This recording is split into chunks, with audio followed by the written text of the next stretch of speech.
Okay, we're back. Chapter 15, first part here. We're gonna talk about enzymes, and we mentioned this in our proteins chapter. We're really here we go.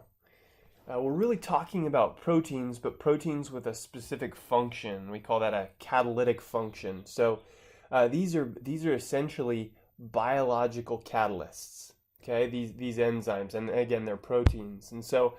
Um, one of the things that we'll get a feel for really quickly is that many of these enzymes have this thing called an active site, and some molecule comes into that active site, and the enzyme does something to that molecule, changes it in some way or adds something to it, transfers something from it to something else. These are just examples of things that enzymes do, sort of generic things, right? We'll be more specific as we discuss this, um, but yeah. So you see an example of urease here, and this is, I think, an example from your textbook. I've included a rendering. Again, this is like one of those kind of like those proteins we were looking at, right? It's kind of a cartoony rendering. You see a bunch of alpha helices. And some regions of beta sheet, some regions of random coil, and in this case, a really uniform three-dimensional arrangement, right? If you're looking up in the top right-hand corner here at urease. But urease has a specific function, and I think what we need to do is let's just, sorry, let me just, I meant to actually put this in here. I didn't do it. So let's, I meant to do it before we just started our discussion. Sorry about that. Let's do that. Okay. Well, let me just let me copy this and make a couple of additional copies. We'll put them here. We should put one here too.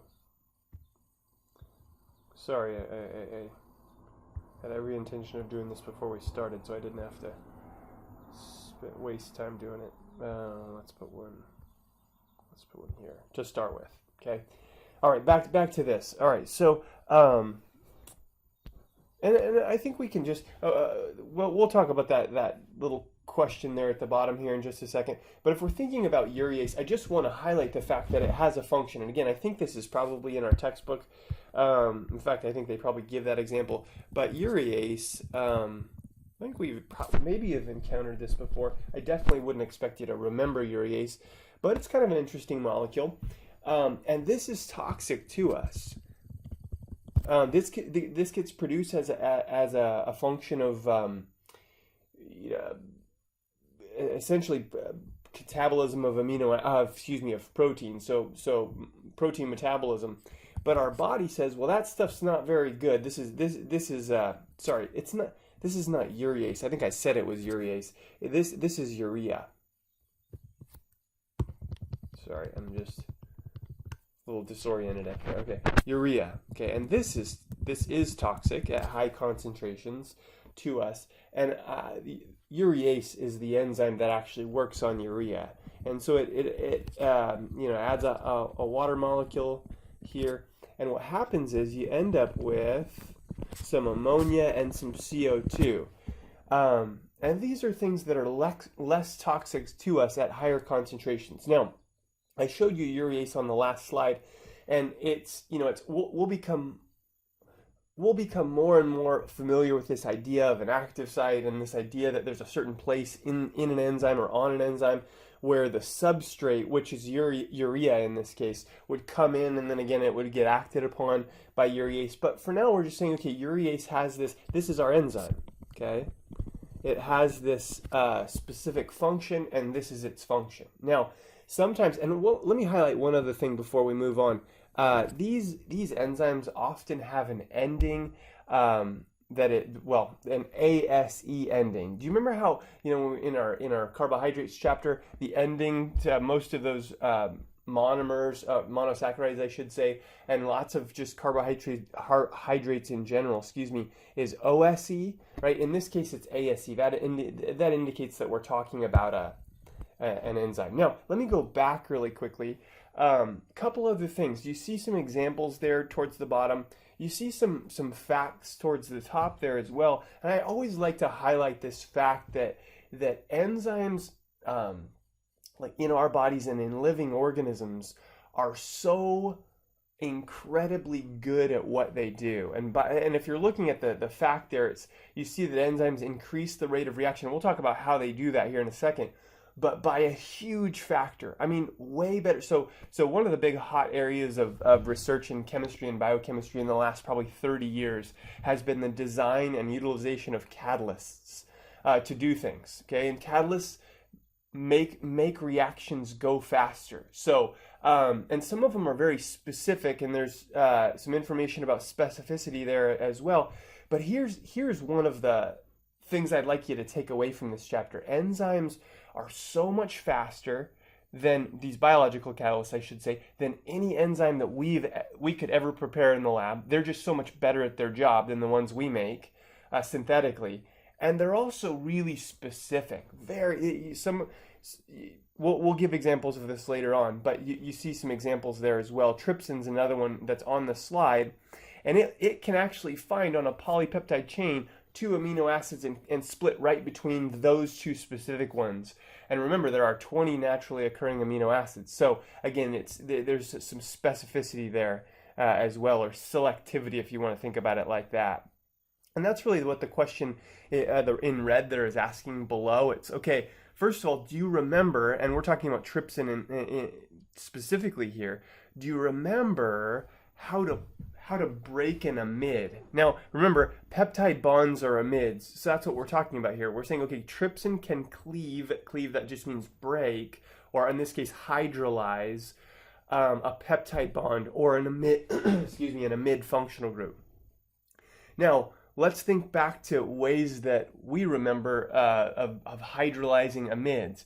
It either has to be done with a lot of strong acid or a lot of strong base, and the issue that we run into in the lab is we could never do it as selectively or as specifically as trypsin can, meaning you're seeing, if you're reading this statement, it can actually break right between, or right after, I should say, lysine and any other amino acid, or right after arginine and any other amino acid.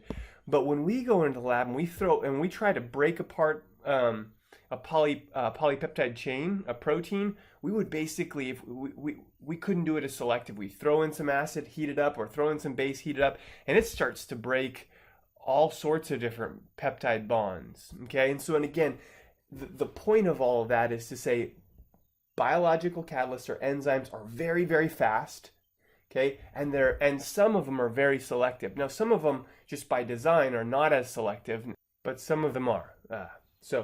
Okay, let's turn our attention to, okay. So I did want to mention we've actually encountered some of this material before, but I want to revisit energy diagrams for a second, and let me make that a little bit bigger. Okay. So let's say that we have, because here's the context of this part of our discussion. It's okay. We said enzymes are really good at what they do. They're really good at making reactions happen faster, right? That any catalyst is designed to do that. Now, let's generically, or sort of more generally, talk about how catalysts make reactions happen faster. Okay. Now, if you'll remember back to our discussion about energy diagrams, let's just call this reactant. And I want to actually make this even bigger. Okay. Oops, sorry.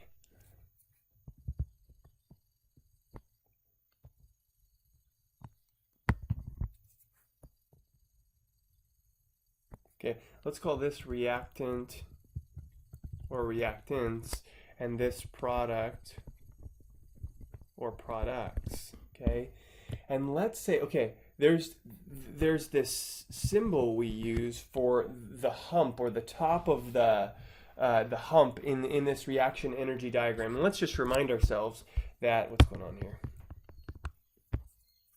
That this over here would be energy. Okay, and then, potential energy, we could put enthalpy on that axis, but let's just generally think of it as energy, and let's just put reaction pathway or reaction progress, or I suppose we could even put time on this axis, but let's just put reaction progress. Now, this, I want us to remember, this quantity of energy, right here, and you can put it in two different places, I suppose. Actually, I'm going to put it over here just because I don't want to. Okay, so from where we started to the top of that hump, this is referred to as the activation energy. And let me just, maybe I'll put it here. Maybe that's a little more intuitive. This keeps just screwing up on me. Okay, so it's really that. Okay, so it's that. Now, if we're talking about a catalyst coming in, okay, and we add a catalyst to this system, okay, the same reactant, same products, everything else is just the same. What happens is that catalyst, now again, the reactant is the same, the products are the same, but what the catalyst does is it lowers that activation energy. And let's just make sure we're clear. Right there, we're talking about the activation energy of the uncatalyzed reaction pathway. Okay, and over here, and let's use a different color here, maybe green. This is the activation energy. I'm just trying to decide how to. This is the EA, or activation energy, if you want to write that out, for the catalyzed pathway, reaction pathway.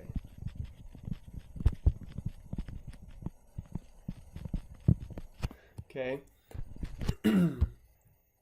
And okay, so I don't want to. I know it's been a while since we've discussed this, so let's just do this. EA equals activation energy, and it's the minimum amount of energy, and this is really kinetic energy, but we'll just put energy that reactant or reactants must possess in order to be converted to product. Now, a lot of times, let me just say a few things here. A lot of times we think about this in a collision theory context. Remember, collision theory is like if we have two, A and B are coming together to form product C, right? So A and B have to hit each other with the appropriate amount of energy. That's what we're talking about here, activation energy. And there's a second criteria, right? They also have to, if you'll remember, hit each other in the correct orientation. But we're not going to go into that right now. But they have to have the right amount of energy. Now, what a catalyst does, so again, here we are. Let me get the red here. And let's add to this, catalysts speed up reactions or increase the rate of a reaction by lowering EA for the reaction. And I always like to think, okay, remember, if A and B are colliding to form C, let's say that 3 in 10 collisions have enough energy to make it to product, okay? I always like to say, well, if the energy barrier, if the EA is less, then maybe 5 in 10 will be successful. Does that make sense? So if 3 in 10 are successful in the, with the red activation energy, right, because it's a higher energy barrier or criteria, if we make the criteria lower, right, more of the colliding molecules, A and B, will have enough energy to form C. So maybe whereas 3 in 10 for the uncatalyzed pathway would be successful, 5 in 10 for the catalyzed pathway would be successful every second or every millisecond, right? And so it speeds up the reaction that way. Now, just there. I suppose we could talk about enthalpy as well. I don't think we need to go back into that. We've discussed all of that before. Delta H, I still want you to know, in this pathway where delta H is, and just a reminder, right? It's this would be our enthalpy, our delta H, or enthalpy, or change in enthalpy. And again, it's the amount of, I say again, because we've seen this in 3A, we've seen it at the beginning of our class here. It's negative in this case. It's the amount of energy, heat in the form of heat that was liberated, right? So negative value here. Let me just put enthalpy slash heat. Exchange. Maybe that's a good way of just reminding ourselves. Negative value in this case. So it's an exothermic reaction. Just again, a reminder. Now, the other thing that I put there that I want to address is, just because we're going to refer to it again, this is called the activated complex or transition state. Those mean the same thing in this case. Activated complex or transition state. And let's write that over here. It's worth discussing, because we do discuss it when we're talking about enzymes coming together with their substrates. So let's just say this. Well, I guess we should write activated complex slash transition state.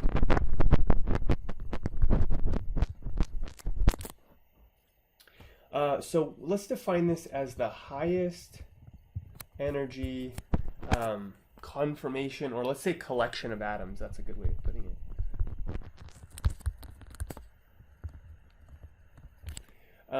Collection of atoms that we encounter in going from, let's say, as reactant or reactants are being converted to product.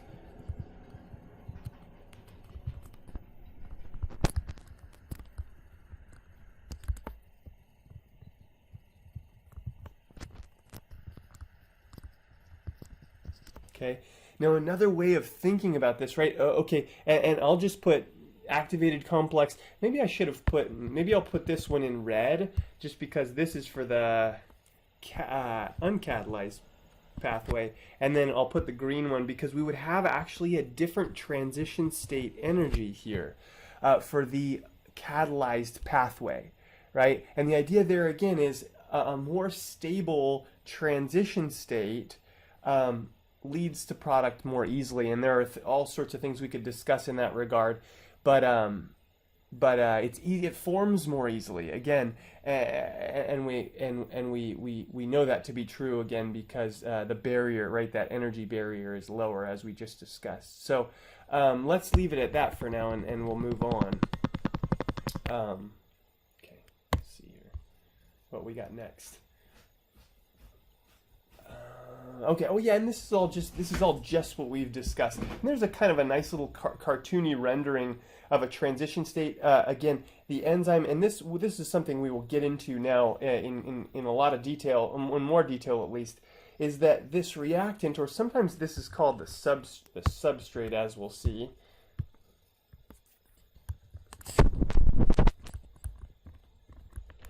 Comes into the enzyme's active site. And this is just, again, a rendering of a cartoon rendering of this happening, and this then would be referred to as this whole thing, right? The entire thing, the whole thing is the activated complex. Or in this case, sometimes this is also referred to as, I'm just trying to get all the verbiage down before we add more complexity. Activated complex or enzyme substrate complex.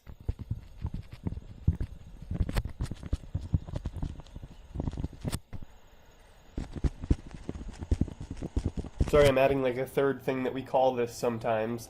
Or slash transition state. And then, of course, this then gets converted to, like you're seeing, product or products in this case. Now, the enzyme, and let me just throw this out there again, enzymes or catalysts in general are always regenerated. So you'll notice the enzyme looks at the end just like it looked at the beginning here in this depiction.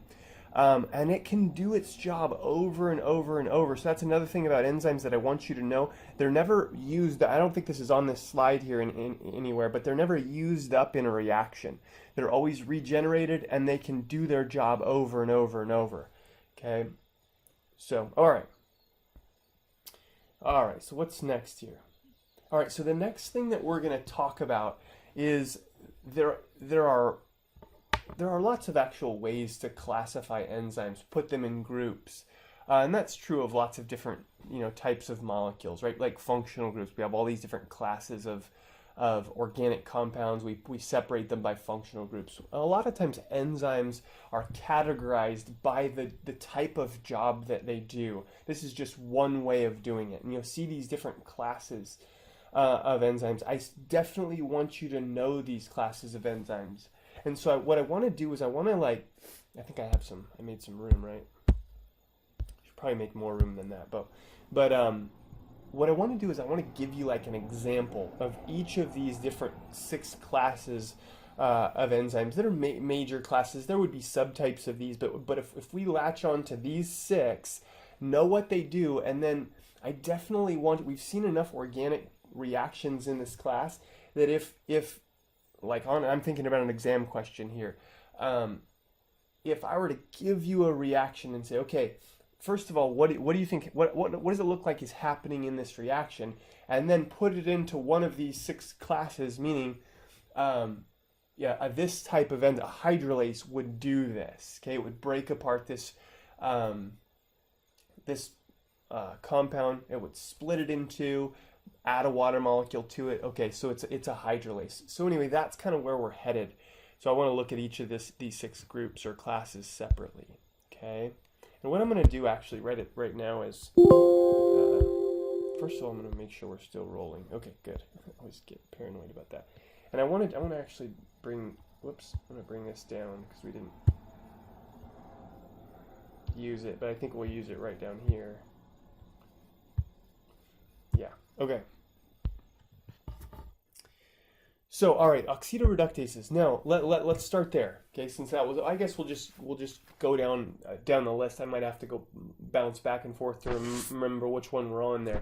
But so let's start here. Let's say 6 classes of enzymes.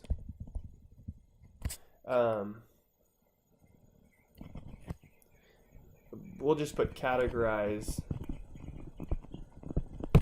by job type.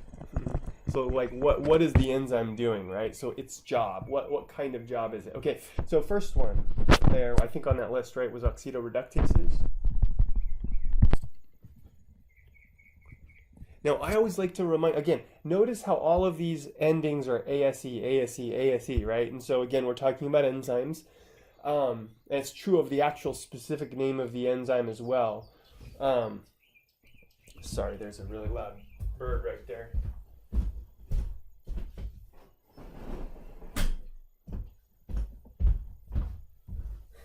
Sorry, just close the window there. May take a sip while I'm at it. Okay, so as the name implies here, I bet you thought of this, or maybe you thought of this when you looked at the name. Does redox stand out to you when you look at the word oxidoreductase? So to me, I always think redox here, and because these, okay, we'll write out what their job is, although was probably on the slide there as well. But let's just put these enzymes catalyze redox reactions. Right? Remember, redox. Oops. Oh, what happened?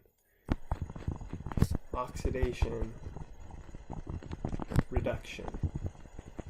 Remember, you can't have one without the other. Something's getting oxidized, something is getting reduced. All right, so let's look at a specific redox reaction that's catalyzed by an enzyme. So I'm going to write one out here. Okay. I think you'll recognize that molecule right away. The functional group, I should say, not necessarily the molecule, but you'll recognize this as an aldehyde. It's actually called acetaldehyde. This is a good one to look at because it's like one of the very last steps in the glycolytic pathway. Okay,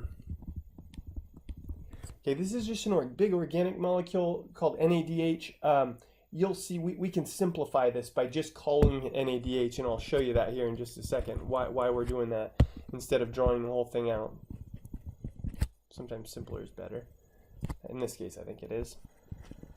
Okay, and so what happens is, again, if you're thinking about yeast producing maybe like alcoholic beverages or just producing solutions with ethanol in them, maybe they're then distilled and used for biodiesel or something like that, or excuse me, bioethanol, as we've discussed. That's an NAD plus right there. Okay, now here's an overall reaction. Now remember, in organic, sometimes redox reactions are kind of hard to decode, but we always like, in organic chemistry especially, we like to keep it simple and say, okay, remember, if a molecule has gained oxygen and or gained oxygen and or lost hydrogen, it has been oxidized, right, and going from reactant to product. If it has gained hydrogen and or lost oxygen, it has been reduced. And again, the reason I'm reminding you of that is I want you to see, right, in going from this molecule to this molecule, take a look, right? If you just do an inventory, and by the way, we'll just write ethanol there. You don't have to memorize the names of these things or anything, but it's just an example, right? Acetaldehyde, if you're thinking about its formula, chemical formula, it's what? C2H4O, right? And ethanol looks like C2H6O, right? Same amount of oxygen, but an increase in hydrogen. So this is really a reduction. And again, the reason this is important is because we need to be able to spot redox reactions so that we then know, okay, the enzyme that does this is an oxidoreductase. Now, I need to give you the enzyme here, but I was just making a little more room for myself. The enzyme, well, let's just finish out that thought. Okay, so if there's reduction, there must be oxidation. And what you see here is, notice NADH going to NAD plus, right? Nothing has happened except for it lost an H, right? So gained oxygen and or lost hydrogen, it got oxidized, so this is an oxidation. Okay, it's an oxidation. So reduction and oxidation are occurring. This is a redox reaction, so whatever enzyme helps this reaction happen faster is an oxidoreductase, and I'll give you the name of it. It's called alcohol dehydrogenase. Okay, now again, it's not so much that I'm asking you to memorize this reaction or the associated enzyme. It's that, hey, I want you, if you were to see a new reaction, okay, something you hadn't seen before, we have all the tools to be able to say, oh yeah, I see what's going on in that reaction, that organic reaction. And I also know what these six different classes of enzymes, what their jobs are, and so I could put it into one of those categories. So alcohol dehydrogenase then is an oxidoreductase. Okay. Now, what was the next? Okay, so transferases. Next one. Let's look at a transferase.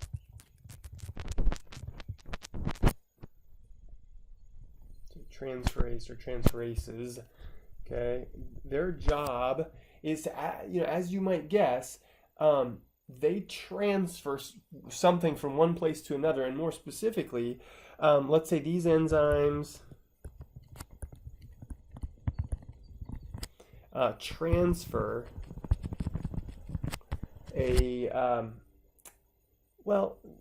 functional group, a piece of a compound. Let's just say a group of atoms. Maybe that's better. Group of atoms, right? Or a functional group from one compound to another. Oops. Okay. So a good example, one that I like to give for transferases, just because they're so common, is kinases. Excuse me. There's a good chance if you've had a biology class, recently at all, you've run into, well, especially depending on what kind of biology class it was. If you're talking about this kind of stuff, there's a lot of overlap here between stuff we're talking about now and stuff you would get in certain biology classes. But kinases are really common, and they phosphorylate things. So they function what we call phosphorylation. So it's the transfer of a phosphate group from one place to another. And so that's kind of the example I want you to give. And again, we don't have to look very far. Glycolysis is a great, breaking down sugars is a great example, because there's so many different things that are happening, and there's so many different enzymes. And so this is actually the example I want to give you is the very first step where glucose is starting to be broken down ultimately, right, to form ATP, or to derive, that we derive energy from this process, right? So let's say this, and let's try to remember how to draw out glucose, right? Let's just use the Hayworth projection form. And let's just call it alpha D glucose, right? That one's easy for us. We've done it so many times. Alpha D glucose. Remember, these can open up and reform, and the OH group can be pointed up rather than down. But in this case, we're talking about, and then of course this would be D, so CH2OH. You remember all this stuff, right? You're like, please let me forget it. And then wait, down, up, down, right? I'm thinking about the molecule there. Should be an H there. It's an O. All right, so alpha D glucose. Now, what you'll see is, and it turns out that kinase uses ATP in this phosphorylation. But ATP is big. It's kind of like NADH. It's a big molecule, and so I'm just gonna sort of draw out part of it. Again, if you've seen this in biology courses before, I'm going to make a little more room. It's adenosine monophosphate is this AMP that I'm going to draw out, and it's attached to two other phosphates. So adenosine monophosphate, if you add another phosphate, it's adenosine diphosphate. If you add a third, it's adenosine triphosphate, which is ATP, right? We've all heard about ATP before. So there's AMP, that's a big, we won't draw it out. That's a no, I'm sorry. What's going on here? What is happening? It's being so sensitive. Please behave. Okay, there we go.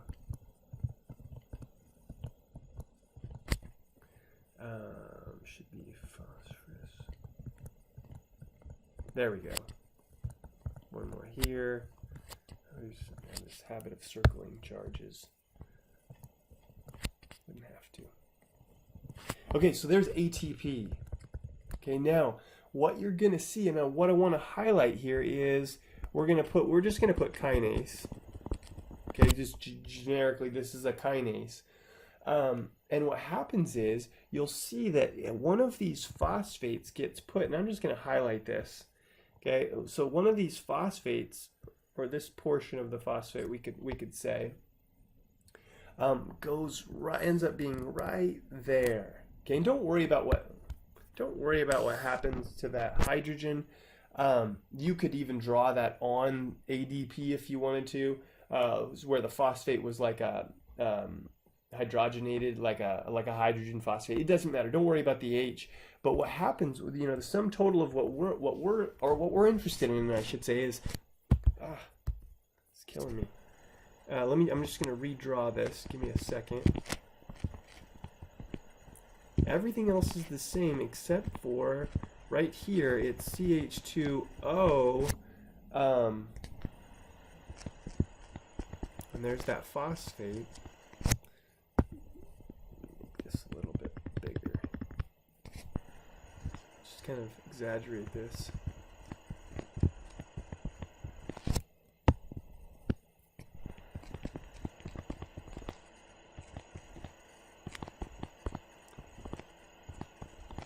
And then we'll put everything else is the same.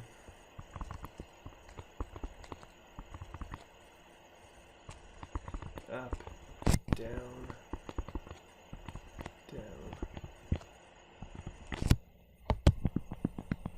And I'll just put plus ADP now. Again, we lost a phosphate, so it went from adenosine triphosphate to adenosine diphosphate.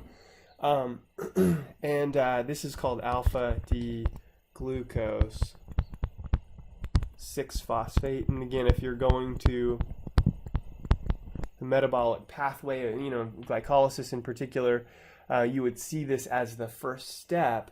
But notice, again, all that has happened is that the kinase took a phosphate from ATP and transferred it onto glucose. So again, it's not so much that you need to memorize this reaction. It's just that if you saw this reaction or a reaction like this, you would say, oh, I see. That enzyme just took a piece of that, a group of atoms, a functional group from there, and slapped it on over here, right, to this other molecule. And so that's, again, what I want us to focus on. So all right, so what's next? Hydrolases. Okay, so we'll need to go to another slide, and I'm sure actually we'll need another one. So this is blank, so I want to actually just preemptively add another one here. There we go, just so we have enough room. So hydrolases are next. Now, this is a big one for us because we've actually seen a lot of hydrolysis along the way. Excuse me, and we've talked about hydrolysis before. We know, I think, sort of generally what it is, what it means. So let me give you an example, and this would be one that would be applicable to a conversation we recently had. I got a little black here.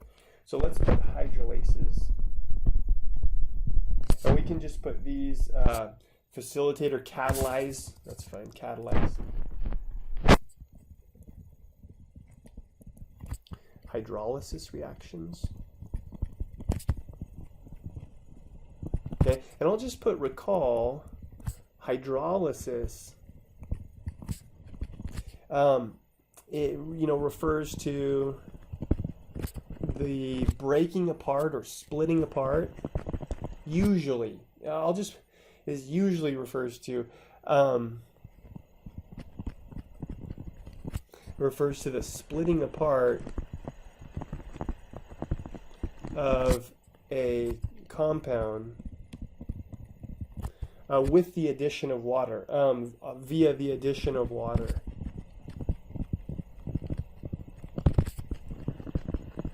Now, you can talk about hydrolysis with hydroxide, and there are some sort of variations on this theme, but the example I'll give will be exactly this. So what I want to look at is there are a lot of these things called peptidases, and that's not one of the 6 categories. It's a more specific type of enzyme that works on peptides, peptide bonds in particular, and so we'll use that as our example. But a lot of these peptidases are also hydrolases, and so a good example is trypsin. I think that was actually the one. Wasn't that in the very first slide, right? Yeah, trypsin.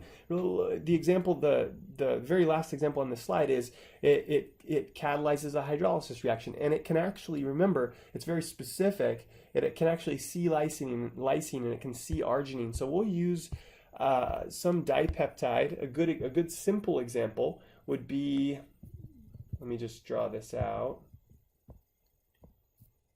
I'm just drawing out lysine here. And then we'll do, doesn't matter the other amino acid. Let's just do alanine to make it easy. Or let's do valine. Okay. So this is a dipeptide, and we'll just call it, right, lysine valine. Okay. Now, what you saw, again, if you go back and look at, read more specifically what trypsin does, is it can actually, remember, see lysine and arginine, and if you're reading that polypeptide chain left to right, it actually hydrolyzes right after, right here, I'll get a different color here, right after lysine or arginine in the polypeptide chain. So that's where this hydrolysis takes place, and I want you to notice, same thing, it's right there. Remember, that's the peptide bond. So it breaks that amide or that peptide bond. So here's the deal. So if we write this reaction out, let's just put plus H2O, or I'll just put plus HOH, just to kind of show this if I can, kind of like we do sometimes, right? Is if I'll take an OH piece and I'll put it onto the carbonyl, and I'll take that H. In fact, let's do it that way. I know we're going to kind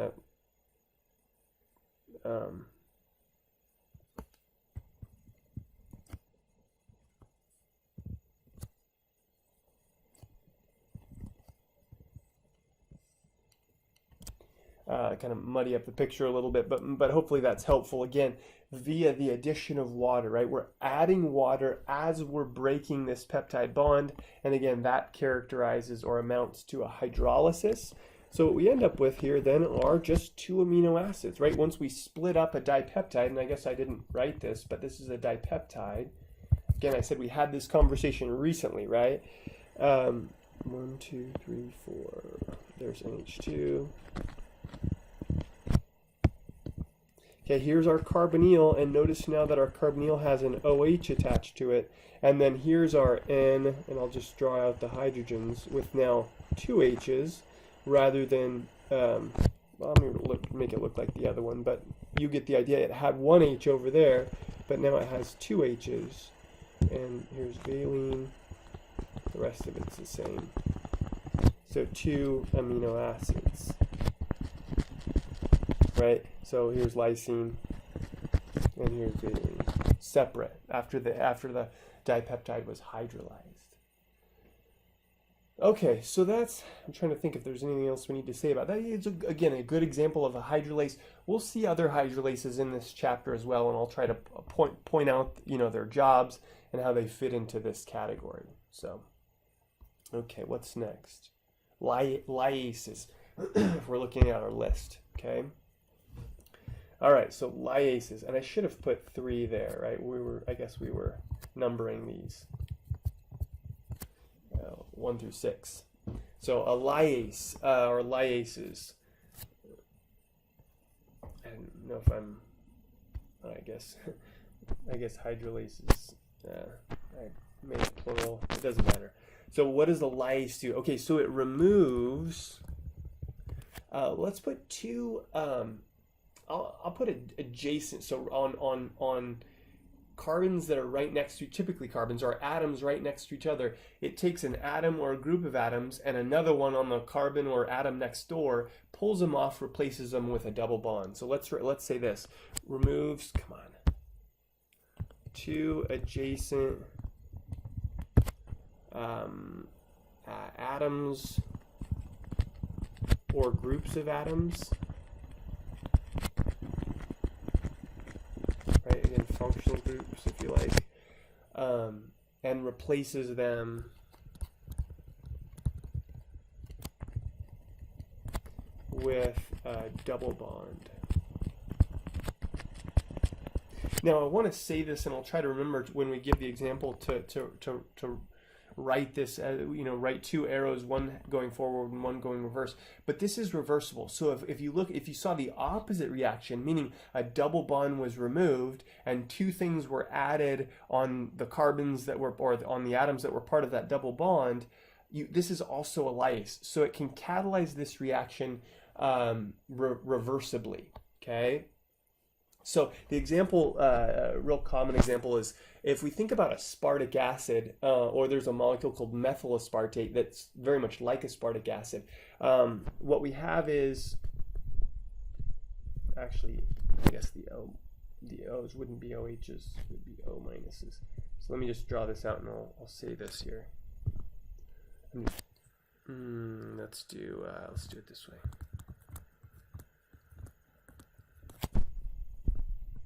And here's the methyl group in methyl aspartate, that's CH3 there, that wouldn't be there if this was just aspartate, or the deprotonated version of aspartic acid, which is one of these amino acids. So it looks like an amino acid. Now, I'll write that. This is called methyl aspartate. Sorry.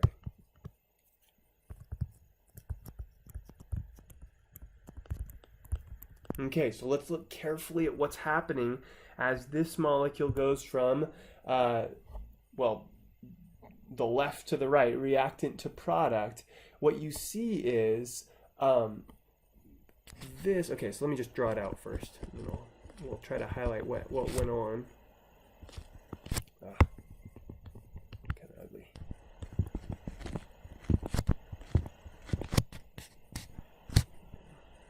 Still a methyl group right there.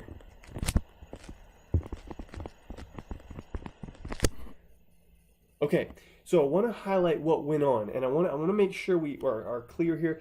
We're really familiar with this bond line structure, or this partially condensed sort of thing here, but I want to make sure and remind ourselves that we do, although we didn't draw it at first, we have a hydrogen there. Okay, now the enzyme that catalyzes this reaction is called, well, let me just write it out, methyl aspartate ammonia lyase. Whoops. Okay, and you're like, well, where'd the word ammonia come from? How does that come into play here? If you think about what happened, if you think about the groups that were removed, I'm going to circle them here. I'll circle them in red and replaced with a double bond. Notice there, that's one of them, right? And then there's the other one. If you look at the molecule on the right, the product, the NH2 is missing, right? And the hydrogen is now missing, and they are replaced by a double bond.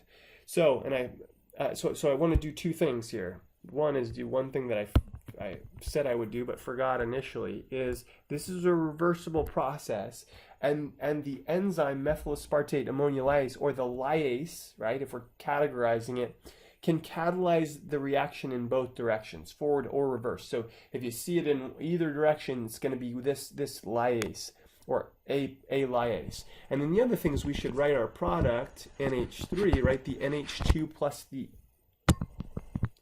NH2 plus the, why can't I seem to get this right?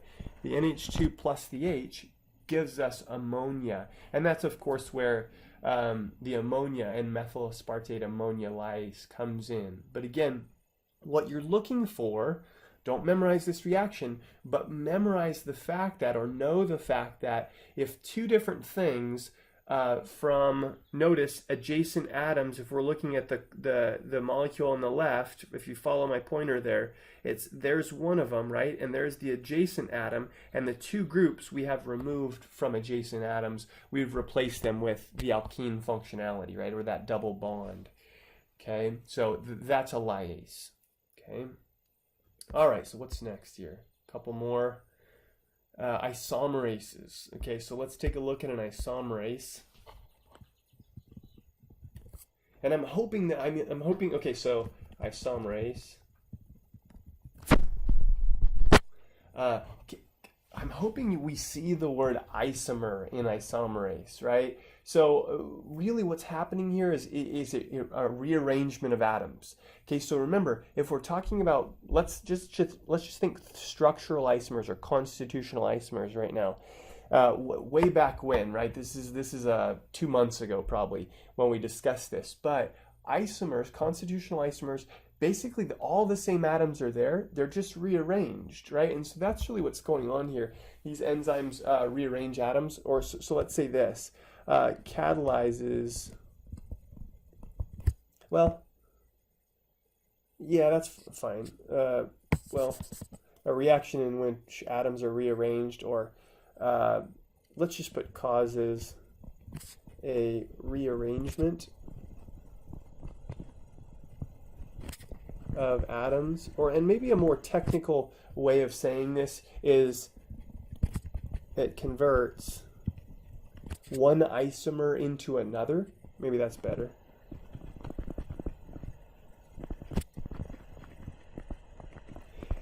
And there would be different subcategories of isomerases. I want you to think about this as just in the simplest way possible. Again, we're trying to simplify this stuff. So think constitutional isomers. Okay, so the example I'll give will be one in that context. So again, it's a metabolic pathway one. There's so many good examples in these metabolic pathways. So there's a molecule called, do you remember talking about dihydroxyacetone? It was that like if you've ever done self tanning, it's one of the simplest. It's a 3-carbon sugar essentially, but it's one that's used in artificial spray tanning.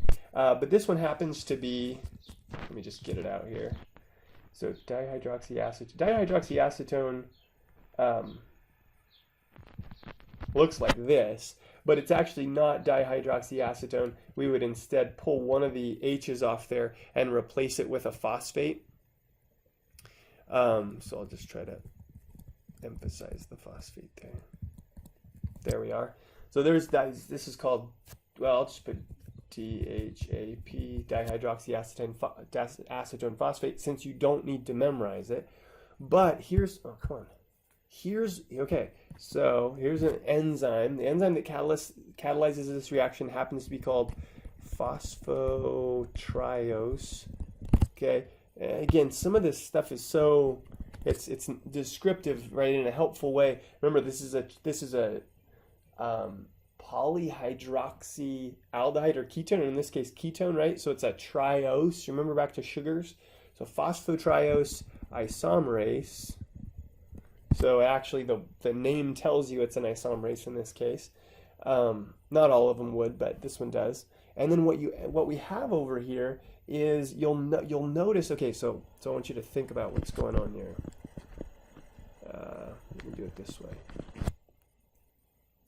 That's okay, actually.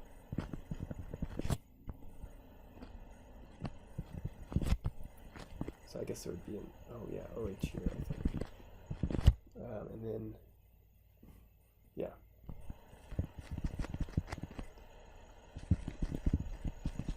Okay, so nothing's happening to the phosphate. Notice that, right? This is not a phosphorylation, it's not a transfer of a phosphate group. I'm just going to tune this up a little bit. There, not too, okay. That's just bugging me for some reason. Let me just, okay. Now, I want you to notice what happened, right? Over here, notice that you have a ketone functionality, right? A carbonyl between two carbons. Over here, that carbonyl is up top now. It's become an aldehyde, right? But here's the dead giveaway. Again, you're not memorizing this reaction. What you're trying to do is apply the definition of isomerase to a reaction that you see, and this is called, by the way,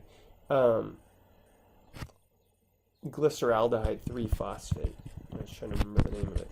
Glyceraldehyde, yeah, because it's in it. Yeah, that's what it is. 3-phosphate. Another glycolytic. But don't memorize that. What I want you to see is that there was a rearrangement of atoms that took place.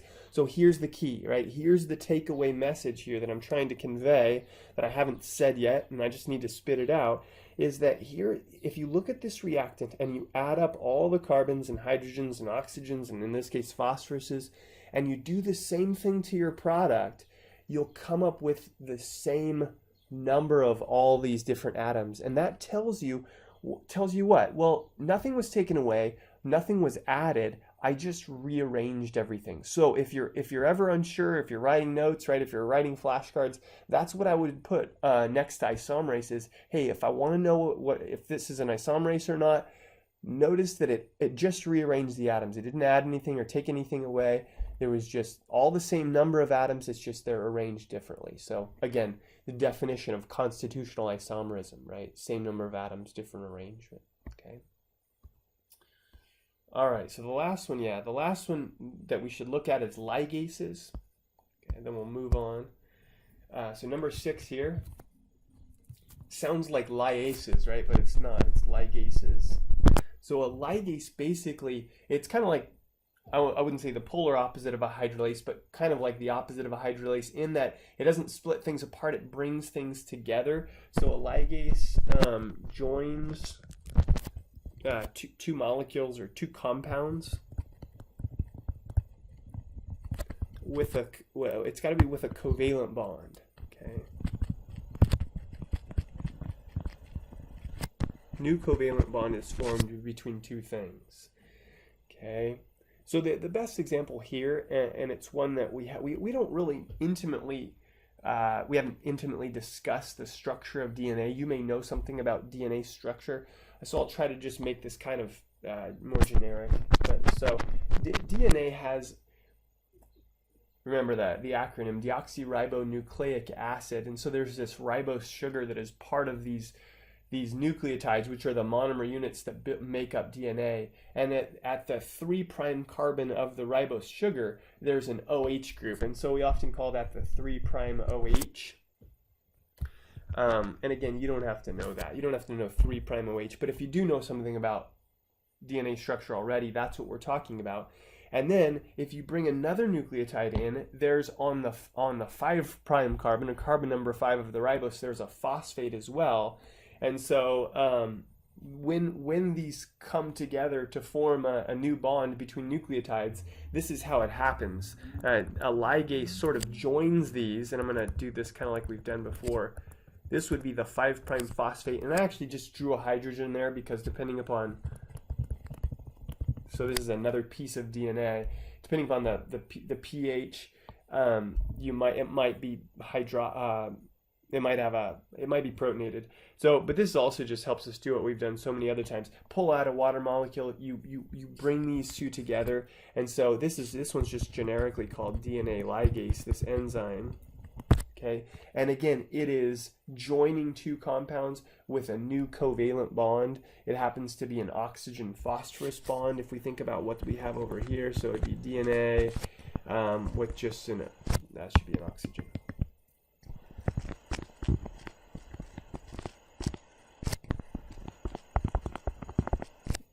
DNA.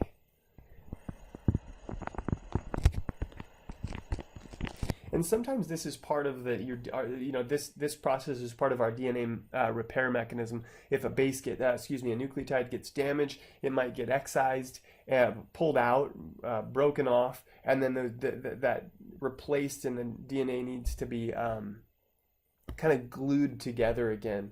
And that's what these ligases are meant to do. Okay, there's bring molecules together with a new covalent bond. Okay, so just an example of that. So if you see that happening, that's a ligase that's doing that job. Okay.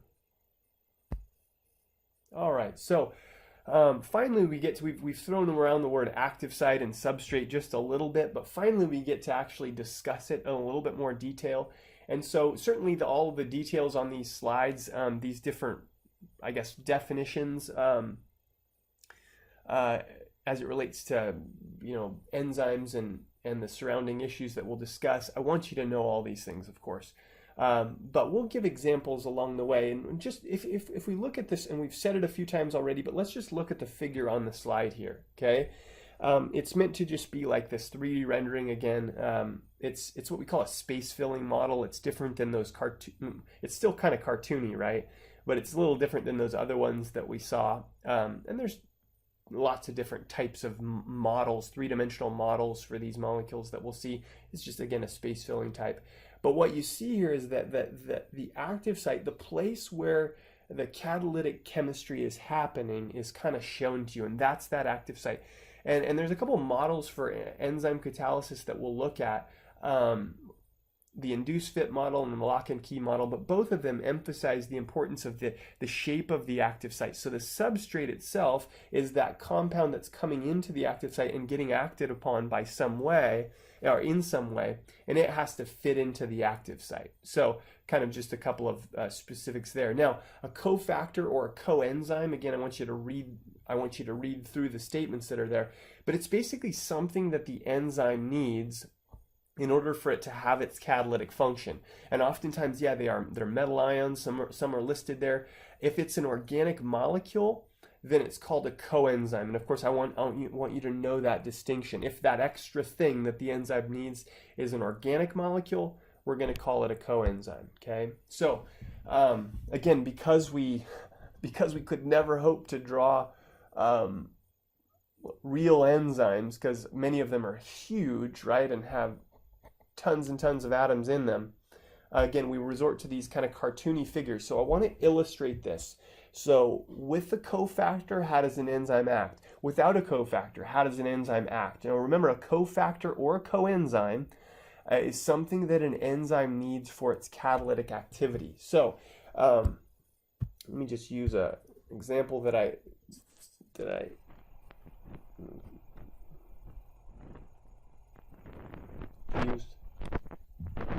use often, okay, and it's supposed to be, okay, so here's our enzyme. We'll call this enzyme A, okay, or enzyme, yeah, that's fine. Well, let's just call it enzyme Z.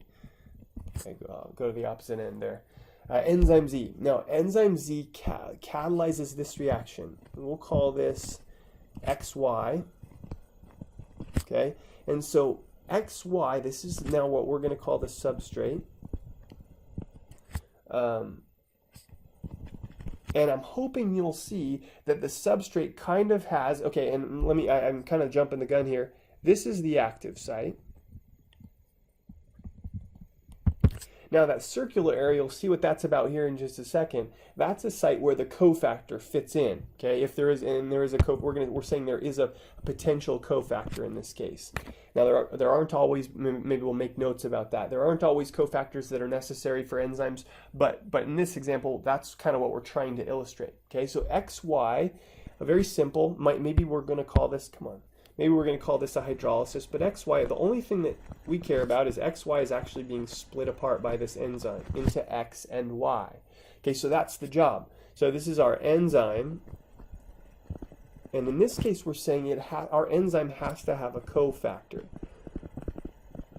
This could just as easily be a coenzyme, an organic molecule, right? But we're just calling it a cofactor, okay? So let's say this. Let's say we'll try to illustrate this two different ways with the cofactor.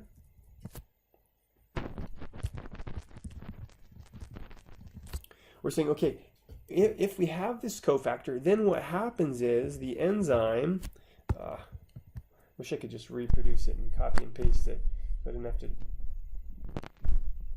to embarrass myself each time I try to draw this. Okay. So here's, again, enzyme Z. I'm hoping it's there's some resemblance there.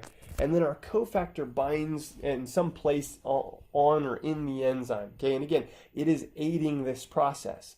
So with the cofactor plus our XY substrate,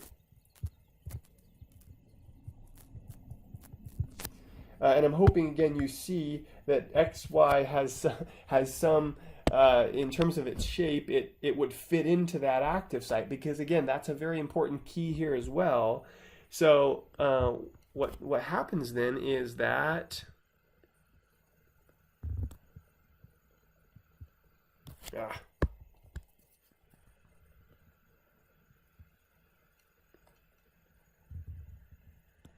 okay, so XY now is able to migrate, and we're going to just draw it like this, migrate into the active site. There's that cofactor, it's still there. And this is again what we call the activated complex, or the enzyme substrate complex. So the enzyme substrate complex forms and substrate is converted to product. Okay, product, or in this case, products. So, good news, right? We have our enzyme here that has released its products.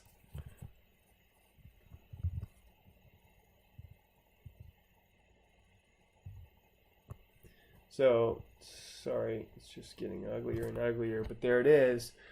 Plus X and Y. And I say good news because, right, the idea is that we want this to happen, right? It's a reaction that is beneficial or whatever. So okay, there you go. So so let's try the other possibility, right? Is without cofactor. What happens is, okay, so we've got our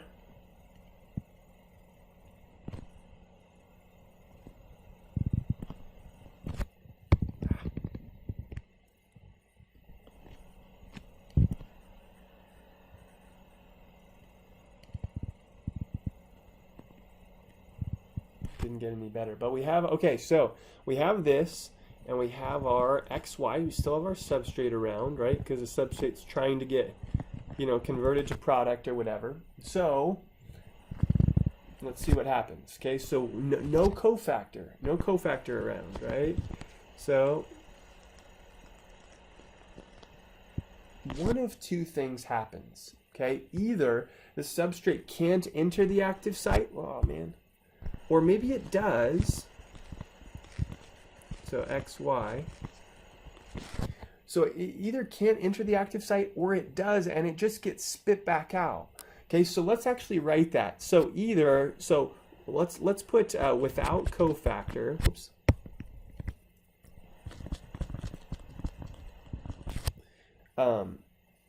Well, and let me actually depict it and before I write it. So in this case, right, what would happen is nothing. So we just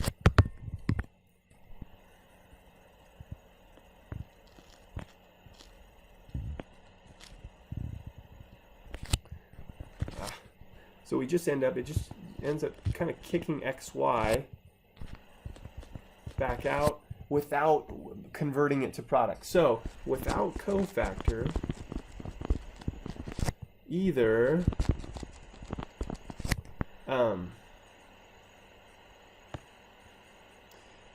we'll just put little a here. Substrate can't enter the active site, so the enzyme substrate complex can't form. Let's say that. Either substrate can't enter the active site.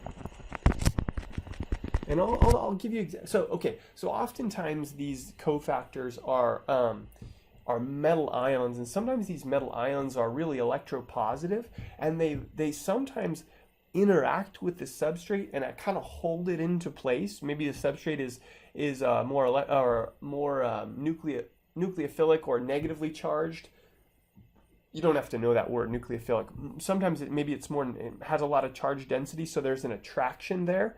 And so without that positively charged metal, it might be true that the substrate just kind of migrates into there and then it doesn't get kind of sucked into the active site. So I'm just giving you a possible example. But yeah, we're talking about this more generally. Substrate can't enter active site, or it doesn't get held there, right? So enzyme substrate complex can't form, and XY can't be converted to product.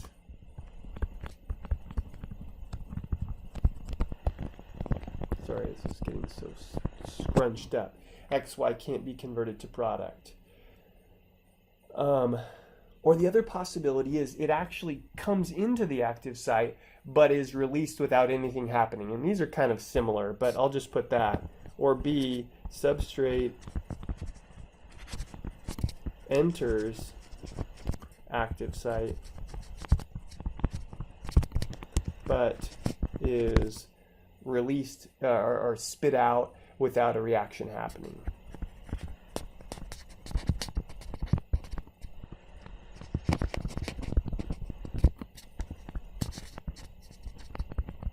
So that's a possibility as well in this case. But either way, no cofactor, right?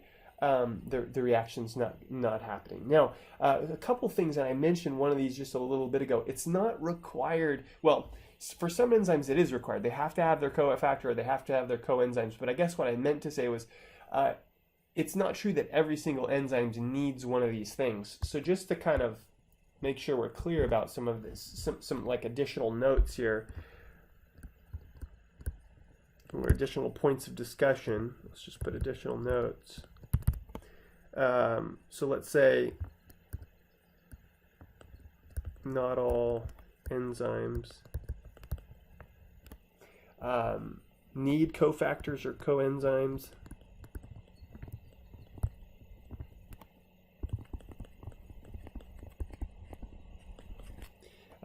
To perform their function, maybe.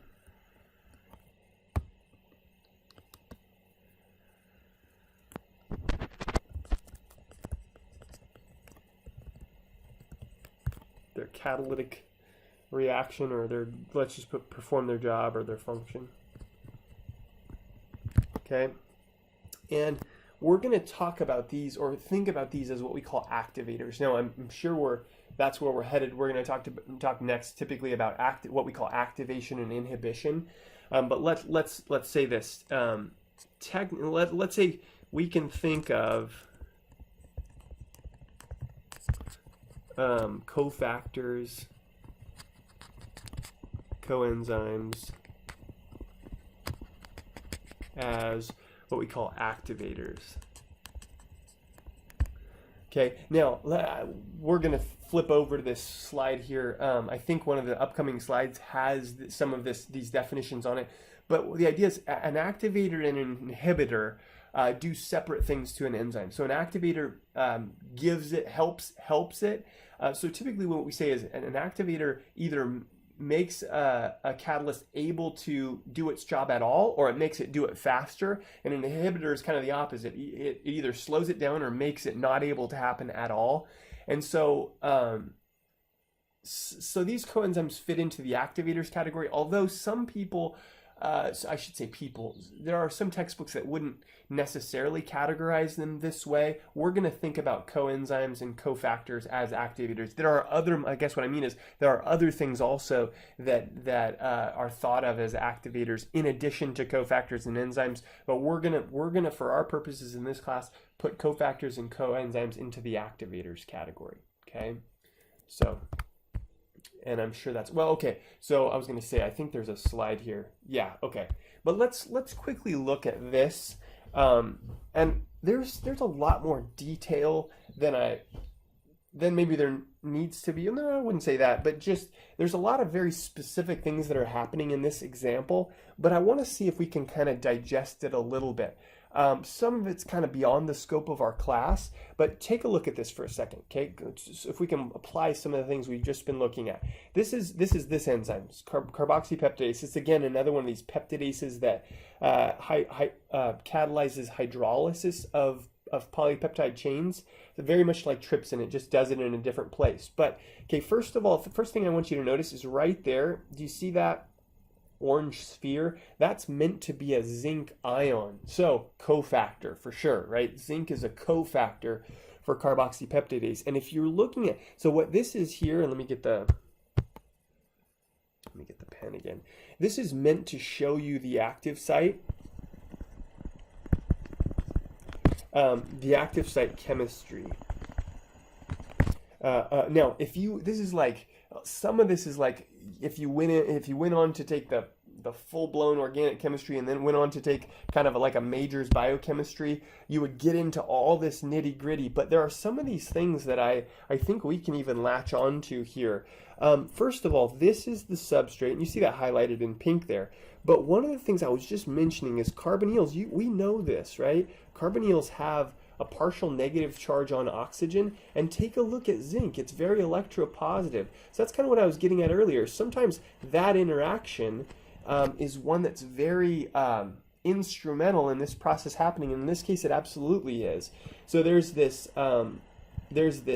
electrostatic attraction between these two things that not only helps hold the substrate into the active site, but it actually weakens the bond that's about to break, which is that bond right there. Now, do I want you to know the active site chemistry of carboxypeptidase? No, but I want you to, again, just kind of see how, first of all, the active site shape is very important. The cofactor, right, that zinc ion is very important. Otherwise, this reaction wouldn't happen. It's just really, again, it gets down to really I always feel like the specifics help us at the very least kind of visualize how these things happen.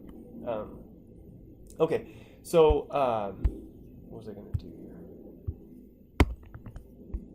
here? Okay, so let's take a look at let's see what's next here. Okay, I just kind of alluded to this idea of activation and inhibition, and the fact that we're going to kind of head there next. And there are different types of inhibitors and different types of activators. We've already named a couple of activators for our purposes, cofactors and coenzymes. So let's take a look at, especially at inhibitors here. Okay, so what I want to do is do kind of a similar thing to what we just did. And again, we can refer back to those definitions. I certainly want you to read through those. Activators, inhibitors, and the different types of inhibitors that we'll talk about, competitive and non-competitive ones. But I want to do a similar thing. So let's see this. We're going to focus on inhibition here. Okay, so let's say types of inhibition or mechanisms, types of inhibition, and let's say enzyme inhibition.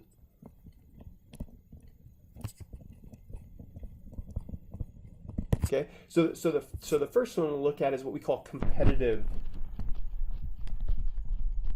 inhibition.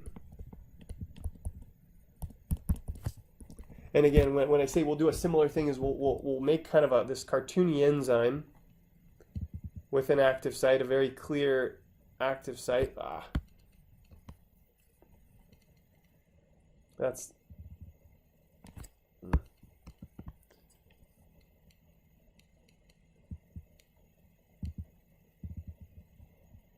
and a little notch out of it. Okay, now we'll call this what did we call the last one? Enzyme. Did we call it X? Was it X?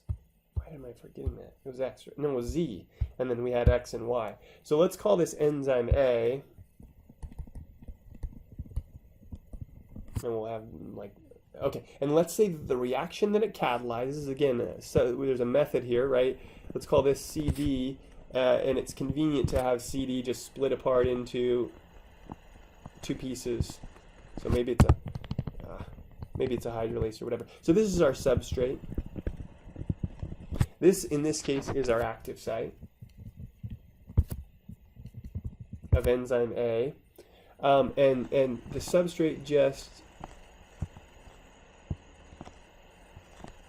again comes into the active site and gets broken apart. That's what the enzyme A catalyzes. So let's put enzyme A catalyzes this reaction. So our substrate is that. Now, if we put C plus D or CD over here, CD, but we also put another molecule that is an imposter. Okay, it's so this I want us to call this a competitive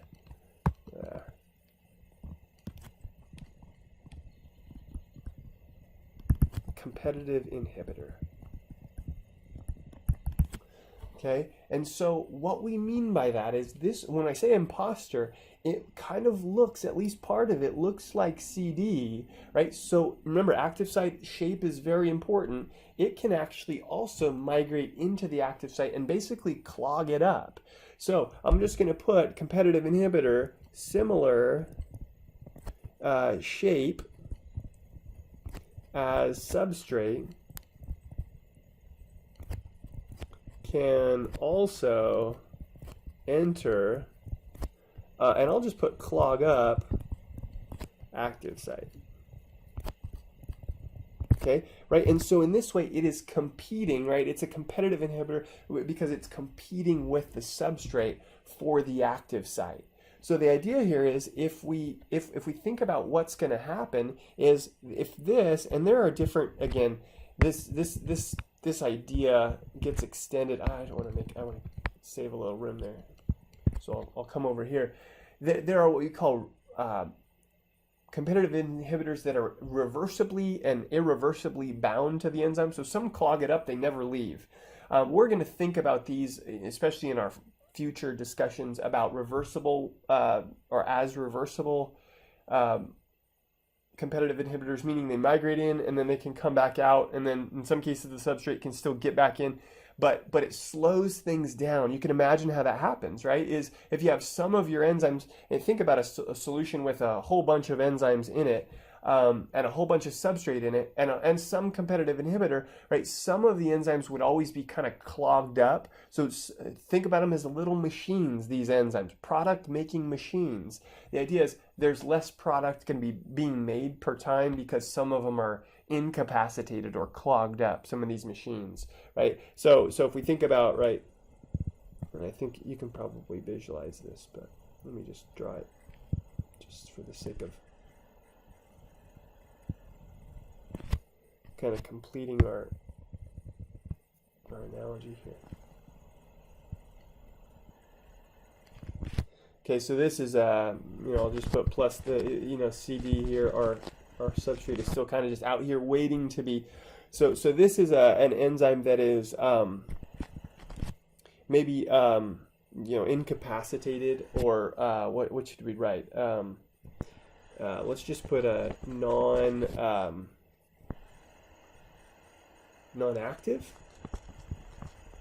enzyme. At least at the moment, right? Again, if this it's kind of clogged up with this competitive inhibitor. Now, the other possibility, and this is again an interesting phenomenon also, is the type of enzyme inhibition called non-competitive. So that's kind of one type, non-competitive inhibition. Okay. Now, as you might guess from the name, the enzyme is still somehow being, let's use the same enzyme. Best I can draw it at least. So we still have enzyme A here. And enzyme A is doing the same thing it did before. So it's the same reaction as above. C plus D going, or CD going to C plus D. But in this case, okay, so we still have CD here. But in this case, there's something else in the solution, or in the vicinity of the enzyme, and we're going to call this a non-competitive inhibitor.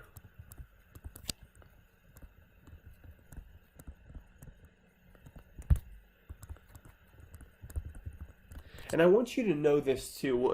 I'm just going to put AKA, because sometimes you encounter this. I can't remember what Bettelheim calls it. I think he just says non-competitive, but sometimes these are also called an allosteric. And I want you to know this, inhibitor. So non-competitive or allosteric inhibitor. Now the idea is this, the non-competitive, well, I'll write this down, but let me just for the sake of kind of completing this idea. Well, yeah, that was okay, I guess. Not that.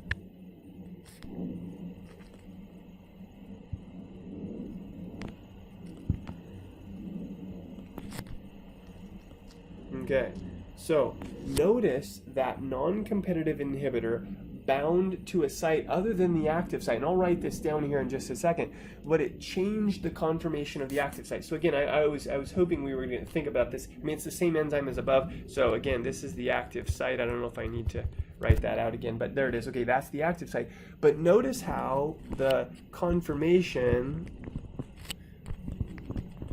or shape, right, of active site has changed.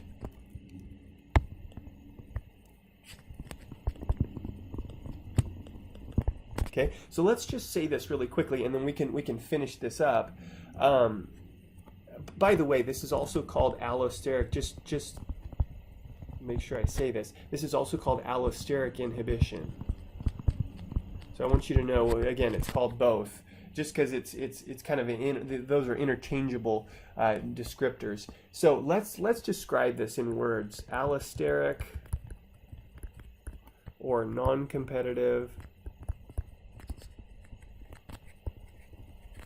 inhibition. Let's say this, or inhibitors. Let's say this: inhibitors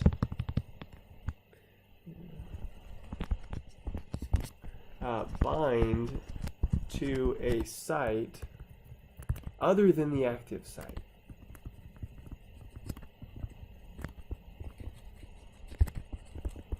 On the enzyme, right? Just to make sure we're clear. And typically, generally, I'll just put generally, most often, this is how these work. And generally change the conformation, that's the 3D shape, remember, conformation, I'll just put that 3D shape of the enzyme and its active site. Usually it would be both. I suppose it could be one or the other. Well, couldn't really change the conformation of the active site without changing the conformation of the overall proteins or enzymes. So anyway, well, and we can just add such that the catalytic reaction can't happen.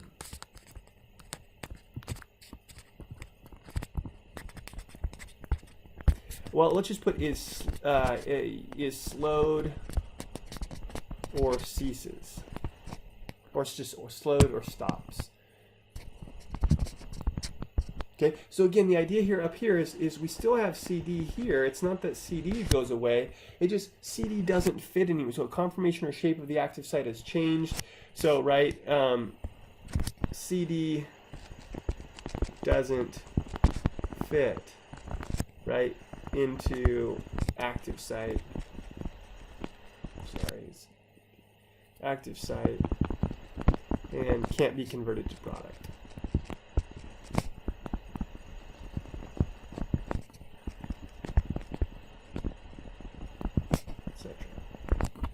Okay. Okay, so inhibition, types of inhibitors, and again, some of those things are, of course, those definitions are described here. And you've got another figure from our textbook that kind of illustrates this as well.